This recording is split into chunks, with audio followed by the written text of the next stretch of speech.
Hello and welcome back to New York Gold. Look what I made. You're watching New York Gold. Yeah, boy! So the plan here is to make a filter out of a 5-gallon pail. You probably saw it 100 times, so I didn't go through all the steps of showing you how I drilled holes and crap like that.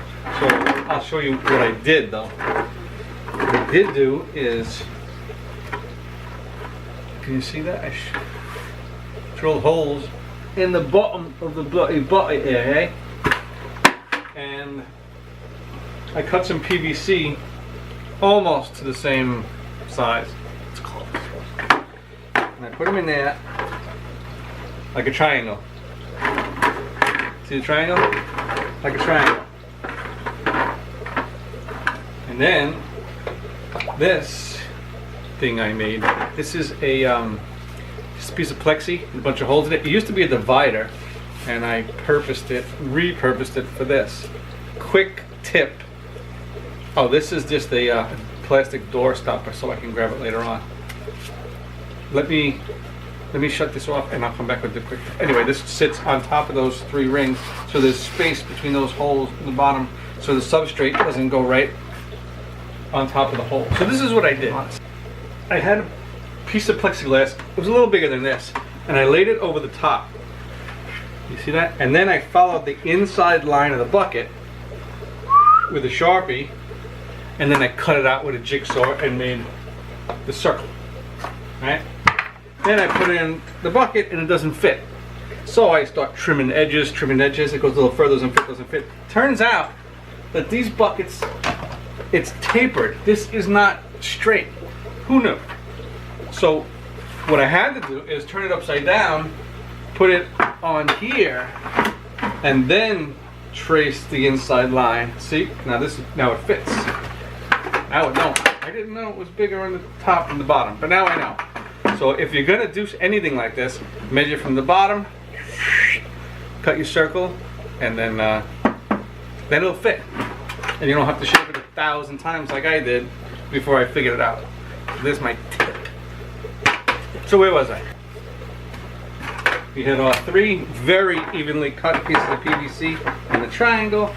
My fancy thing inside that. So it sits. Look at that. So now, this is what I'm going to put $6 at Lowe's for lava rock. And I'll fill it with lava rock, and then on top of that, a bunch of what is this, pillow stuffing polyester for the and then that's that. So we did this, we did that. Now it came to this part. This was a piece of a broken Fluval 404 filter. So I'm just going to use one of these guys. Here's the old hose, and this is going to go on here. A silicone in the bottom. You see that? So, in theory, this thing isn't going to fill to the top. Hopefully, there's enough holes where it kind of stays around mid-water here. And then, so here's the plane with this. This attaches to one of these jobs here. And this sucker, get over here. I picked up this pond pump. This is Kedsum, submersible water pump. It's really for fish tanks, not ponds. The only difference I see between the two is suction cups for the feet, so at least it'll stay put. I don't know if you need it or not, but I guess it's cool. What did I say? This is like $22, $23, Amazon.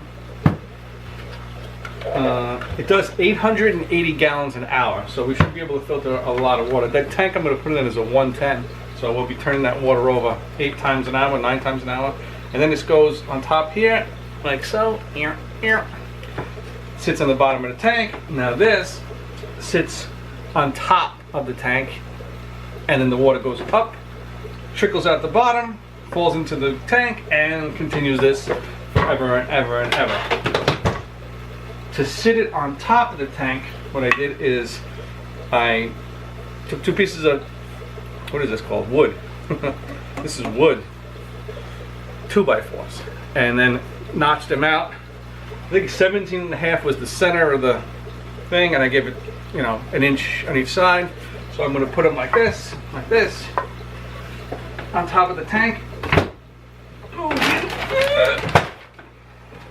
Like this and like that. And like, now you see this piece of black tape? That marks the edge of the holes. The edge of the holes. See, does that make any sense? So this way I can tell where they are and I won't be blocking any flow. And this sits on top of the tank and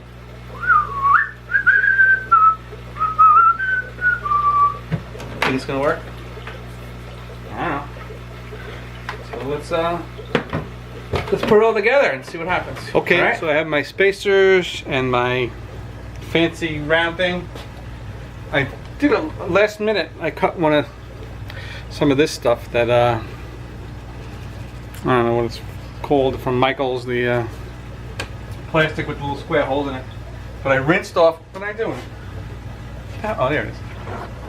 I rinsed off that whole bag of lava rock, 6 pounds of it. You know what? I want to put a little, let's pull this first.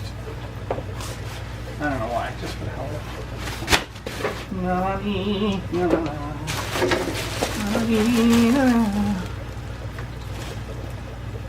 That's good.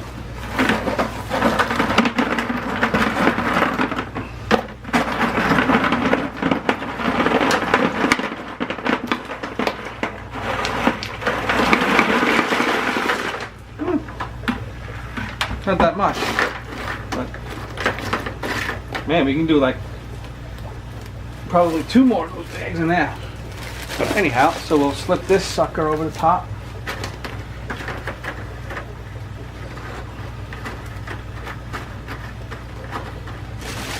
And I'll put more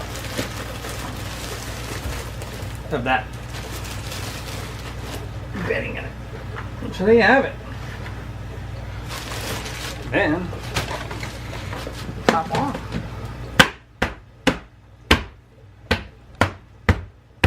Now let me go stick it on top of the tank and we'll see how it looks. See if it works. I didn't even try that pump yet. Damn it. Should have done that before. So there you have it. Here's the pump. Goes up to the top, fills with water, trickles out the bottom. Pros and cons to this thing. It's pretty loud. And it's ugly as hell, but it was pretty easy to make, very inexpensive. I mean, the most expensive thing is the pump.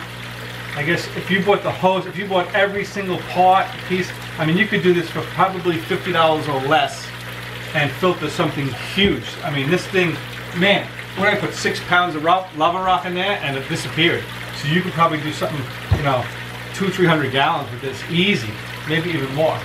And but you got to look at this. And the good thing is too is if there's a malfunction, if something fails, no water is going to leave the tank, unless if the hose disconnects and sticks out. But other than that, if you have a power failure, there's no like, even if it overflows, it's just going to overflow back into the tank, and you're not going to have any issues with that. So anyway, there it is. I mean, it's running. It's not done, but it's running. I'm going to put more lava rock and more stuff, and then.